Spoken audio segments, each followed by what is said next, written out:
नमस्कार दोस्तों, स्वागत है आपका अपने इस चैनल स्पिरिचुअल ट्री में। दोस्तों, जैसा कि आप जानते हैं कि नवरात्रि के दिन चल रहे हैं और नवरात्रि में देवी माता की कृपा पाने के लिए काफी लोग पूजा पाठ, व्रत, हवन, यज्ञ आदि वगैरह करते हैं, मंत्रों का जाप भी करते हैं और जितनी भी चीजें उनसे हो पाती हैं अपनी शक्ति के अनुसार निश्चित ही करते हैं, जिससे देवी माता की कृपा उन पर हो सके। और ऐसे में जब देवी माता के व्रत, हवन, यज्ञ, मंत्र साधना आदि वगैरह करते हैं तो ऐसे में मन में हमेशा ही ये सवाल उठता है कि जो हम कर रहे हैं वो बिल्कुल सही हो रहा है या फिर नहीं हो रहा है। तो आपको बता दें कि देवी माता की ही तरफ से कुछ संकेतों की प्राप्ति होती है जिसे काफी कम लोग ही समझ पाते हैं। जैसे कि जब भी आप कोई चीजों को करते हैं, जैसे कलश स्थापना लगाते हैं, व्रत आदि वगैरह करते हैं, मंत्र साधनाएं या कोई भी चीजें अगर आप करते हैं तो उसमें देवी माता की ही तरफ से आपको संकेतों की प्राप्ति होती है, जिन्हें काफी लोग समझ नहीं पाते हैं। तो किस प्रकार समझा जाता है ये आज के इस वीडियो में हम आपको बताएंगे। इन चीजों को आप अवश्य ही चेक करिएगा कि ये चीजें आपके साथ होती हैं या फिर नहीं होती हैं। जब भी देवी माता प्रसन्न हो जाती हैं या उनकी तरफ से कृपा आनी शुरू हो जाती है तो वहीं से संकेत भी प्राप्त होते हैं, तो आप इन्हें जरूर ही चेक करें। सबसे पहले तो वीडियो को लाइक करके कमेंट बॉक्स में जय माता दी अवश्य ही लिख दें, जिससे माता रानी की कृपा आप पर हमेशा ही बनी रहे। तो दोस्तों, आपको बता दें कि नवरात्रि के दिनों में अगर आप व्रत आदि वगैरह रखते हैं तो ये काफी ज्यादा लाभदायक बताया जाता है। इससे स्वास्थ्य के लाभ तो होते ही हैं, बल्कि आध्यात्मिक लाभ की भी बहुत ही ज्यादा अधिक प्राप्ति होती है। व्रत रखने के काफी ज्यादा फायदे ये होते हैं कि जितनी भी बीमारियां या जितनी भी ब्लॉकेज आपके शरीर में होती है, व्रत करने के कारण वो सारी चीजें बिल्कुल ठीक हो जाती हैं। और इस चीज को काफी सारे डॉक्टर बताते भी हैं कि जब भी आप बहुत ज्यादा बीमार पड़ते हैं तो कम खाना शुरू कर दें, बल्कि हरी भरी चीजें जैसे फल, फ्रूट आदि वगैरह खाया करें। और व्रत में यही चीजें करी जाती हैं तो इससे ब्लॉकेज सारी समाप्त हो जाती है। और नवरात्रि के जो दिन होते हैं ये इसीलिए खास होते हैं क्योंकि पूरे 9 दिन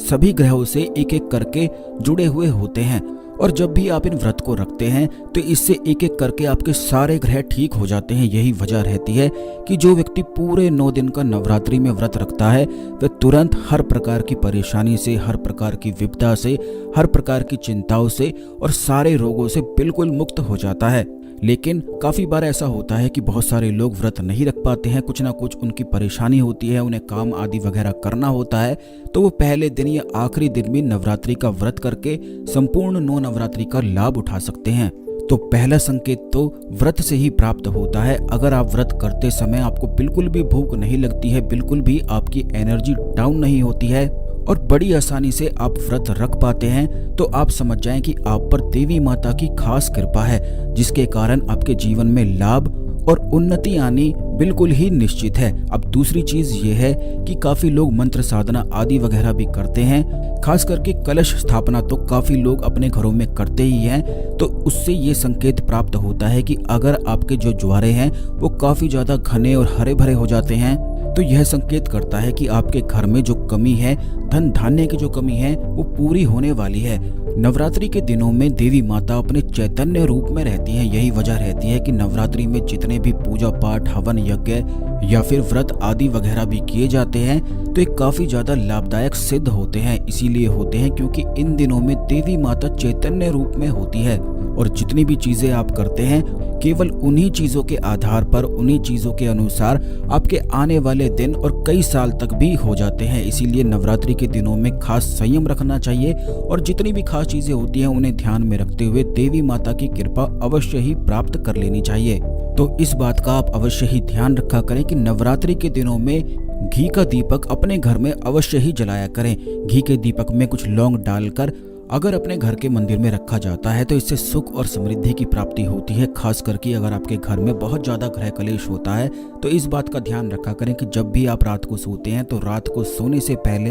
एक घी का दीपक अवश्य ही जलाया करें। और जितनी भी आपकी परेशानी है एक एक करके सारी परेशानियों को बोल देवी माता तो अनुभव अवश्य ही अपने भक्तों को कराती हैं। वो तो भक्त ही होते हैं जो इनको समझ नहीं पाते हैं और लाभ उठा नहीं पाते हैं। तो सबसे पहला स्वप्न दोस्तों ये होता है कि अगर आपको रात को सोते समय नवरात्रि के दिनों में खास करके छोटी बच्ची दिखाई देती है और अगर देवी माता के स्वरूप में दिखाई देती है तो यह संकेत करता है कि देवी माता की कृपा आप पर हो चुकी है। ठीक इसी प्रकार अगर जब आप सुबह उठते हैं और सुबह उठते ही आपको नारियल दिखाई देता है या फिर हंस दिखाई देता है या फिर खिला हुआ फूल अपने पौधों पर दिखाई देता है, तो ये संकेत करता है कि आपके जीवन में जितनी भी समस्याएं हैं वो एक एक करके गायब होने वाली हैं, और जितने भी आपके जो टास्क हैं, जिन्हें आप मनोकामना आपकी पूर्ति कराना चाहते हैं, तो सारी मनोकामना आपकी पूर्ण होने वाली है। क्योंकि नवरात्रि में सुबह उठते ही अगर खिला हुआ फूल दिखाई दे जाए तो ये काफी ज्यादा लाभदायक बताया जाता है। ठीक इसी प्रकार अगर नारियल दिखाई देता है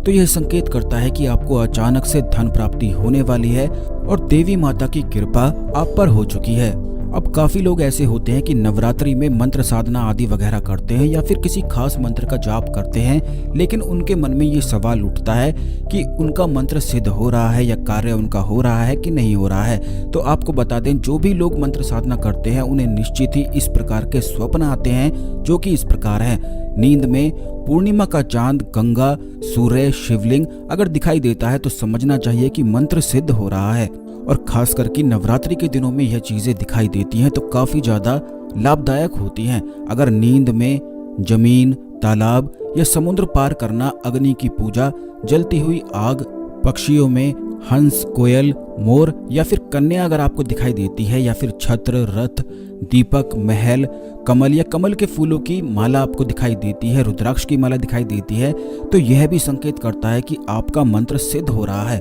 और जिस प्रकार से आप साधना कर रहे हैं बिल्कुल उसी प्रकार से करते रहें। ठीक इसी प्रकार अगर नींद में खुद को सोने चांदी के बर्तन में भोजन करते हुए अगर आप खुद को देखते हैं तो यह संकेत करता है कि आपका जो मंत्र है वह सिद्ध हो चुका है। सपने में किसी ब्राह्मण या राजा को देखना या फिर शेरनी, गाय या फिर हाथी को देखना ये संकेत करता है कि आपका जो मंत्र है वह सिद्ध हो चुका है। अब इस बात का आपको बेहद खास ध्यान ये रखना है कि जब भी आपको ऐसे संकेत प्राप्त होते हैं तो बिल्कुल भी अपने मंत्र की साधना को आपको रोकना नहीं चाहिए जब तक नवरात्रि समाप्त नहीं हो जाती है। खास करके जो मंत्र साधनाएं होती हैं वह नवरात्रि से शुरू करके दशहरे तक की जाती है और दशमी पर हवन किया जाता है। तो दशमी तक ही आपको यह साधना अवश्य ही करनी चाहिए जिससे इसका भरपूर लाभ प्राप्त हो सके। ठीक इसी प्रकार जिस प्रकार मंत्र साधना करने वालों को संकेत की प्राप्ति होती है, इसी प्रकार जो लोग व्रत आदि वगैरह रखते हैं या फिर पूजा पाठ आदि वगैरह करते हैं उन्हें भी अलग तरह से संकेतों की प्राप्ति होती है।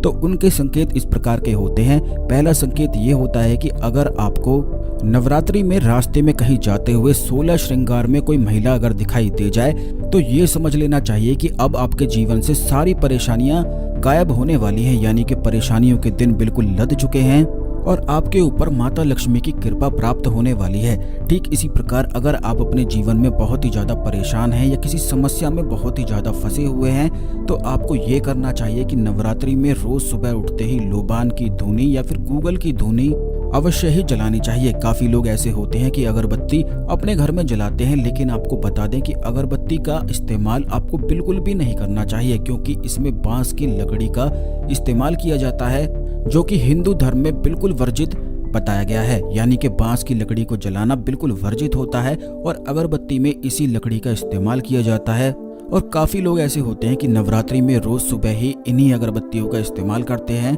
तो इस बात का ध्यान रखें कि लोबान अगरबत्ती के स्थान पर और गूगल के स्थान पर अगर जलाया जाता है तो इससे दिव्य शक्तियों का आकर्षण शुरू हो जाता है। बल्कि जिस भी घर में लोबान और गूगल अवश्य रोज जलाया जाता है तो इससे उस घर में नकारात्मक शक्तियां बिल्कुल भी प्रवेश नहीं कर पाती हैं। इस बात का ध्यान रखा करें कि लोबान और गूगल को जलाना देवी माता को आकर्षित करता है। तो इसीलिए अगर आप अपने घर में देवी माता को आकर्षित करना चाहते हैं तो लोबान और गूगल का इस्तेमाल अवश्य ही किया करें। अगर आपके पास लोबान या गूगल नहीं है तो ऐसे में लौंग की धुनी भी आप अपने घर में अवश्य ही जला सकते हैं। लौंग तो सभी के घर में उपलब्ध भी रहती है, तो लौंग की धुनी भी अगर आप अपने घर में देते हैं तो इससे भी काफी ज्यादा लाभ की प्राप्ति होती है। जैसे कि अगर आपको शत्रु बहुत ज्यादा परेशान करते हैं तो नवरात्रि के दिनों में लौंग की धुनी अगर दी जाती है, खास करके सरसों के तेल में अगर लौंग डालकर नवरात्रि की सब रात्रियों पर यानी कि केवल रात में ही ये सरसों के तेल का दीपक लौंग डालकर अगर जलाया जाता है तो इससे संपूर्ण शत्रु पराजय होते हैं। अगर आप अपने जीवन में शत्रुओं से बहुत ज्यादा परेशान हैं और शत्रुओं पर विजय प्राप्त करना चाहते हैं तो ऐसे में सरसों के तेल में लौंग अवश्य ही डालकर आपको जलानी चाहिए। अब दोस्तों इसी प्रकार से कुछ संकेत ये होते हैं कि अगर आपको सुबह उठते ही भरी हुई बाल्टी दिखाई देती है तो यह भी संकेत करता है कि देवी माता की कृपा आप पर हो चुकी है। जब भी आप मंदिर जाते हैं, क्योंकि काफी लोग मंदिर भी जाते हैं नवरात्रि में, तो रोज सुबह सुबह जाते हैं, और मंदिर से जब आप निकलते हैं तो निकलते समय अगर आपको कोई गाय आदि वगैरह दिखाई दे जाती है, खास करके गाय अगर आपका रास्ता काट देती है, तो यह संकेत करता है कि आपकी मनोकामना पूर्ण होने वाली है। यानी कि जिस भी मनोकामना को आप मंदिर में बोल के आए हैं वो मनोकामना पूर्ण होने वाली है। इसीलिए कहा भी जाता है कि अगर आप मंदिर जाते भी नहीं हैं तब भी आपको नवरात्रि के दिनों में देवी माता के मंदिर अवश्य ही जाना चाहिए, खास करके अपनी मनोकामनाओं को बोलने जाना चाहिए, जिससे जब भी आप बाहर निकलते हैं और संकेतों की आपको प्राप्ति हो जाती है तो यह संकेत करता है कि आपकी जो मनोकामना है वह बहुत ही जल्दी पूर्ण होने वाली है। काफी लोग तो ऐसे होते हैं कि पूजा पाठ, हवन यज्ञ या कोई भी साधना आदि वगैरह नहीं कर पाते हैं, तो ऐसे में आपको केवल इतना करना चाहिए कि नवरात्रि के दिनों में मंदिर अवश्य ही जाया करें। एक फूल या फिर कोई बताशे आदि वगैरह, कोई भी भोग आदि वगैरह, जितनी भी आपकी श्रद्धा होती है उसी अनुसार आपको कुछ ना कुछ अवश्य ही लेकर जाना चाहिए और अपनी मनोकामनाओं को बोलना चाहिए, क्योंकि नवरात्रि में देवी माता चैतन्य रूप में होती है और उसी समय में जब आप अपनी मनोकामना को बोलते हैं तो कब कौन सी मनोकामना पूर्ण हो जाए वो आप भी नहीं जान सकते हैं। तो इसीलिए नवरात्रि के दिनों में देवी माता के मंदिर अवश्य ही जाना चाहिए और अपनी मनोकामनाओं को भी अवश्य ही बोलना चाहिए, और फिर जो भी संकेत हमने आपको बताया है उसी संकेत के अनुसार समझ जाना चाहिए कि आपकी मनोकामना पूर्ण हो चुकी है। बिल्कुल ठीक इसी प्रकार जब आप देवी माता के मंदिर जाते हैं और देवी माता को प्रार्थना करते समय आपके हाथों में फूल आदि वगैरह आकर गिर जाता है, तो ये भी संकेत होता है कि जितनी भी आपकी समस्याएं हैं वो समाप्त होने वाली हैं और देवी माता ने आपकी सुन ली है।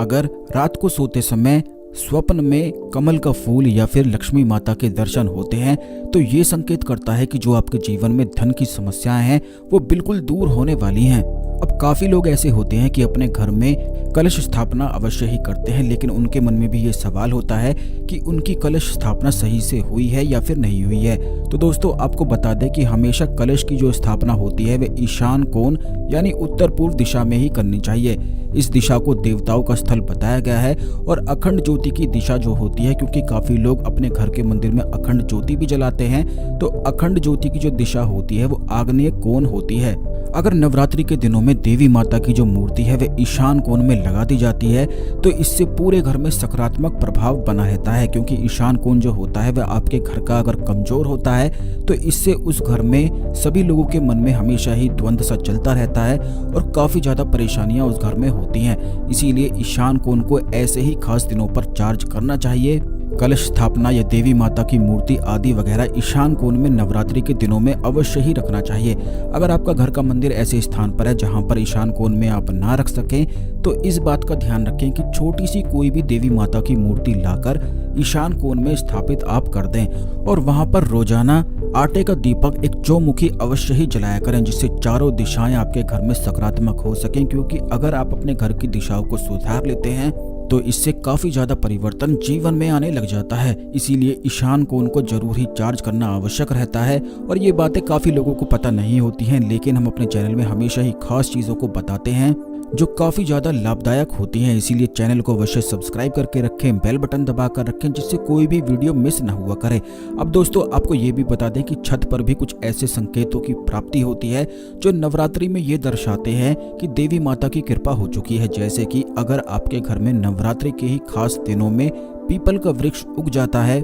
तो ये संकेत करता है कि आपके जीवन में खुशहाली आने वाली है। काफी लोग ऐसे होते हैं कि जब भी उनके घर में पीपल का वृक्ष उग जाता है तो काफी ज्यादा डर जाते हैं और काफी ज्यादा घबरा जाते हैं कि अब क्या करना चाहिए। तो दोस्तों आपको बता दें कि जब भी आपके घर में खास करके ऐसे खास दिनों में कुछ ऐसे ही वृक्ष आपके घर में अपने आप ही उग जाते हैं, जैसे कि पीपल का वृक्ष होता है वह सभी लोगों के घर में काफी बार उग जाता है। तो नवरात्रि के ही दिनों में पीपल के इस वृक्ष को निकालकर बड़ी सावधानी पूर्वक आपको किसी भी मंदिर में जाकर लगा देना चाहिए। ऐसा करने से हर मनोरथ की सिद्धि होती है और जितने भी आपके कार्य हैं वे सारे सिद्ध होते हैं। कभी भी पीपल के वृक्ष को आप नुकसान ना पहुंचाया करें, क्योंकि ये दिव्य वृक्ष होता है और वृक्षों में इसे वृक्षराज कहा जाता है। भगवान विष्णु का अवतार इस वृक्ष को कहा जाता है। तो कभी भी इस वृक्ष को भूल कर भी नुकसान आप ना पहुंचाया करें, बल्कि इस वृक्ष को सावधानी पूर्वक निकालकर किसी भी मंदिर में स्थापना आपको कर देनी चाहिए। खास करके जो माता लक्ष्मी के मंदिर होते हैं या फिर भगवान विष्णु का मंदिर हो, वहां पर जाकर आप इस वृक्ष को लगाकर आ जाएं बस इतना ही कार्य आपको करना है, क्योंकि काफ़ी लोगों के मन में ये सवाल हो जाता है, ये अड़चन आ जाती है और वे चिंता करने लग जाते हैं कि इस वृक्ष का अब क्या करें। तो ऐसे में किसी भी मंदिर में इसे लगाया जा सकता है। अगर आप चाहते हैं कि अचानक से आपको धन प्राप्ति हो, तो आपको नवरात्रि के ही दिनों में बहती हुई नदी में कुछ सिक्के प्रवाहित करने चाहिए। क्योंकि कुछ सिक्के प्रवाहित करने से, क्योंकि जैसा कि पिछले वीडियोस में भी हमने आपको काफ़ी बार बताया है, नवरात्रि के ये जो 9 दिन होते हैं उनमें अलग अलग ग्रहों के भी उपाय करने चाहिए, क्योंकि इसी से संपूर्ण ग्रह भी ठीक होते हैं। नवरात्रि के 9 दिनों में ग्रहों से जुड़े हुए उपाय भी अगर आप करते हैं तो इससे भी काफी ज्यादा लाभ की प्राप्ति होती है। तो जिन लोगों को अचानक से धन प्राप्ति के योग बनाने हैं, तो उसके लिए बहती हुई नदी में अगर तांबे के सिक्के प्रवाहित किए जाते हैं तो इससे तुरंत राहु और केतु ग्रह के अच्छे प्रभाव मिलने लग जाते हैं। खास करके जिन लोगों को मन में हमेशा ही डर बना रहता है, अब वह डर किसी भी चीज का हो सकता है, तो आपको केवल इतना करना है, क्योंकि राहु ग्रह के खराब होने की वजह से वह मन में हमेशा ही डर बना रहता है। तो इस बात का आप ध्यान रखा करें कि बहती हुई नदी में कुछ सिक्के अवश्य ही प्रवाहित किया करें। ऐसा करने से राहु ग्रह बलवान बनता है, और जैसे ही राहु ग्रह बलवान हो जाता है, तुरंत ही मन तो शांत हो ही जाता है, बल्कि अचानक से धन प्राप्ति के योग भी बन जाते हैं। जो लोग अपने घर में अखंड दीपक आदि वगैरह जलाते हैं, वो इस बात का ध्यान रखा करें कि जब भी अगर आपके जीवन में शत्रुओं की समस्या होती है, तो अपने अखंड दीपक में आप लौंग हर एक दिन रोज एक एक करके अवश्य ही डाला करें, और दशमी के दिन इन्हीं सारी लौंग को मिलाकर हवन करना चाहिए। ऐसा करने से जितने भी उनके शत्रु होते हैं सारे परास्त हो जाते हैं। क्योंकि कुछ घर ऐसे होते हैं कि उनके घर में सारी चीजें होती हैं, लेकिन वह अपने शत्रुओं से काफी ज्यादा परेशान रहते हैं। तो ऐसे में अखंड दीपक में अगर रोज एक लौंग डाली जाती है और दशमी पर इन्हीं लौंग के साथ हवन किया जाता है, तो इससे संपूर्ण शत्रुओं पर विजय प्राप्त होती है। ठीक इसी प्रकार अगर आपका कोई व्यवसाय है और आपका व्यवसाय बिल्कुल भी नहीं चलता है, तो इस बात का ध्यान रखा करें कि अपने अखंड दीपक में थोड़ी थोड़ी केसर रोज ही आपको डालनी चाहिए। बल्कि अगर केसर को क्लीम बीज मंत्र से सिद्ध करके इसका रोज तिलक अगर आप करते हैं, खास करके नवरात्रि में केसर को क्लीम बीज मंत्र से सिद्ध कर लिया जाए, तो इससे यह केसर काफी ज्यादा शक्तिशाली हो जाती है। जिन लोगों को नहीं पता है, आपको बता दें कि नवरात्रि के ही दिनों में कुछ खास चीजें भी तैयार करी जाती हैं। किस प्रकार करी जाती हैं, ये आने वाले वीडियोस में भी हम आपको निश्चित ही बताएंगे। लेकिन अगर क्लीम बीज मंत्र से केसर को अभिमंत्रित कर लिया जाए, केसर को हाथ में पकड़ते हुए 10,000 बार क्लीम बीज मंत्र का अगर जाप कर लिया जाता है, तो इससे यह केसर अभिमंत्रित हो जाती है, और फिर रोजाना इसी केसर से तिलक करने पर व्यवसाय दुगनी तेजी से चलता है। जिन लोगों को नौकरी में प्रमोशन नहीं प्राप्त हो रहा है, उन्हें नौकरी में प्रमोशन की प्राप्ति होती है। और जो भी लोग कर्जे से अपने जीवन में काफी ज्यादा परेशान हैं, तो उनके कर्ज मुक्ति के पूरे पूरे योग बनते हैं, क्योंकि यह जो केसर होती है इसी से सम्मोहन और आकर्षण भी बढ़ता है। तो इस प्रकार जो हमने आपको बताया है कि केसर को किस प्रकार अभिमंत्रित किया जाता है, उसी विधि के अनुसार आपको केसर को अभिमंत्रित कर लेना चाहिए। अब आने वाले वीडियोस में कुछ ऐसी ही खास चीजों के बारे में हम आपको बताएंगे, जिन्हें सिद्ध करके नवरात्रि के दिनों में आप अपने घर में रख सकते हैं और इनका लाभ उठा सकते हैं। इस खास जानकारी को अन्य लोगों के साथ भी अवश्य शेयर करें, जिससे सभी लोग इस जानकारी का लाभ उठा के अपने जीवन में आगे बढ़ सकें। इसी प्रकार की ज्ञानवर्धक जानकारी हमेशा पाने के लिए चैनल को अवश्य सब्सक्राइब करके बेल बटन अवश्य ही दबा दें। तो आज के लिए केवल इतना ही। ओम नमः शिवाय, जय माता दी।